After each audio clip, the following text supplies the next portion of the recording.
ఒక పువ్వు గురించి మాట్లాడుకోబోతున్నాం. ఈ పువ్వుకైతే చాలా విశిష్టత ఉంది. ఈ పువ్వులతో ఎవరైతే పరమశివుడిని పూజిస్తారో వాళ్ళకి ఆయురారోగ్యాలు అఖండ ఐశ్వర్యాలు కలుగుతాయని చాలా మంది నమ్ముతుంటారు. శివలింగం పైన మనం చూసినట్లయితే ఖచ్చితంగా ఒక నాగాభరణం ఉంటుంది. అట్లానే ఈ పువ్వులో ప్రకృతి ఎంత అంటే ప్రకృతిలో శివుడు నిండి నివిడీకృతమై ఉన్నాడని చెప్పడానికి ఈ పువ్వు ఒక ప్రత్యక్ష ఉదాహరణ.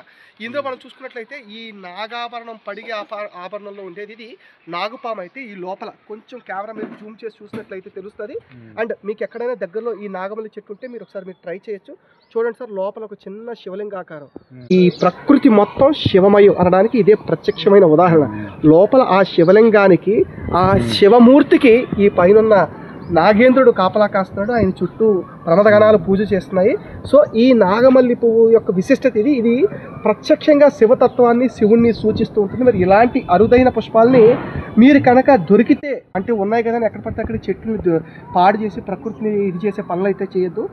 దొరికితే ఒక్కసారి ఆ చెట్టుకు నమస్కరించుకుని ఈ పువ్వులు తీసుకెళ్ళి మీరు సోమవారం కానీ ఎప్పుడైనా, రోజులతో సంబంధం లేదండి, మనస్ఫూర్తిగా ఏ రోజు పూజ చేయగలిగితే ఆ రోజు ఇలాంటి పువ్వులతో పూజ చేస్తే కనీసం ఈ పువ్వును చూసి కొయ్యకపోయినా ఓం నమ శివాయ అనుకుంటే మీరు డైరెక్ట్గా శివుణ్ణి స్మరించుకున్నట్టే అవుతుంది.